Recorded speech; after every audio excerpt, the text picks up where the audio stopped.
पिछले अध्याय में हमने देखा कि कैसे दक्ष प्रजापति के अहंकार ने माता सती को यज्ञ की अग्नि में आत्मदाह करने पर विवश कर दिया। शिव के गण वीरभद्र ने दक्ष यज्ञ का विध्वंस कर दिया और अब महादेव स्वयं अपार शोक में डूबे हैं।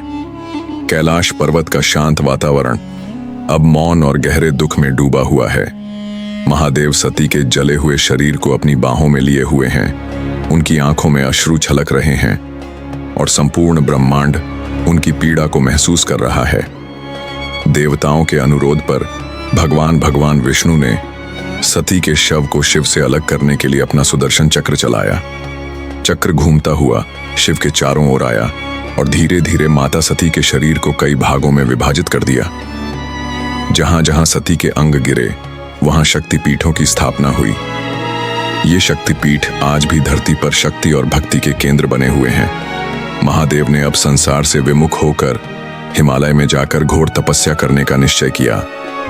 वे अपने भीतर के दर्द को भुलाने के लिए ध्यान में लीन हो गए। समय बीता। पर्वतराज हिमालय और उनकी पत्नी मैना देवी की गोद में एक दिव्य कन्या ने जन्म लिया। जब वह जन्मी तब आकाश से पुष्प वर्षा हुई। चारों ओर प्रकाश फैल गया। सभी ऋषि मुनियों ने भविष्यवाणी की, यह कन्या कोई साधारण बालिका नहीं बल्कि स्वयं शक्ति स्वरूपा सती का पुनर्जन्म है। समय के साथ पार्वती बड़ी हुई।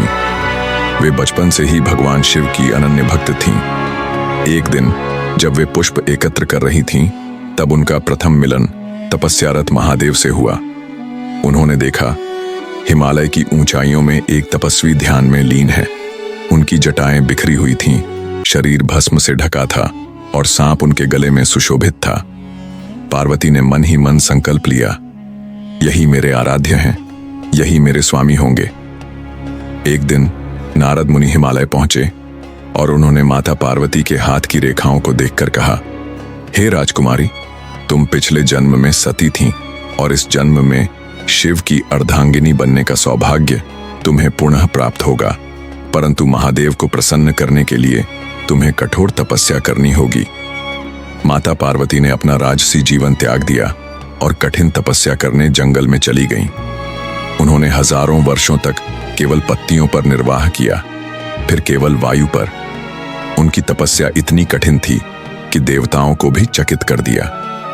इंद्र और अन्य देवताओं को चिंता हुई कि अगर पार्वती ने इतनी कठिन तपस्या की तो कहीं उनकी शक्ति ब्रह्मांड को न हिला दे। इसलिए उन्होंने तपस्या भंग करने के लिए कामदेव को भेजा। कामदेव ने अपने पुष्प बाण चलाए, चारों ओर प्रेम का वातावरण बना दिया। लेकिन पार्वती की आंखें बंद थीं, उनका मन शिव में स्थिर था। जैसे ही बाण महादेव तक पहुंचा, उन्होंने नेत्र खोलकर एक ज्वाला प्रकट की, जिससे कामदेव भस्म हो गए। परंतु महादेव को अभी भी संदेह था, क्या पार्वती सच में उनकी अर्धांगिनी बनने योग्य है?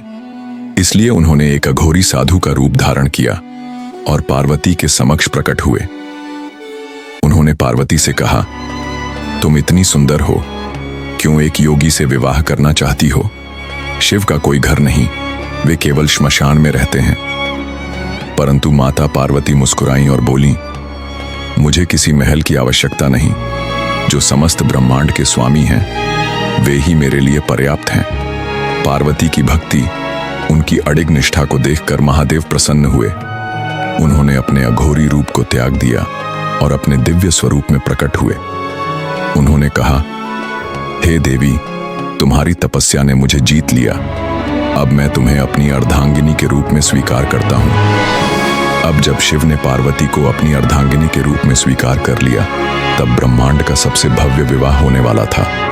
अगले अध्याय में देखिए, नारद मुनि का विवाह का संदेश लेकर हिमालय पहुंचना, शिव की अनोखी बारात, भूत, प्रेत, नाग, अघोरी, शिव पार्वती का दिव्य विवाह। इस दिव्य कथा को देखने के लिए हमारे अगले एपिसोड का इंतजार करें और सब्सक्राइब करें। महादेव की महिमा अपरंपार। हर हर महादेव।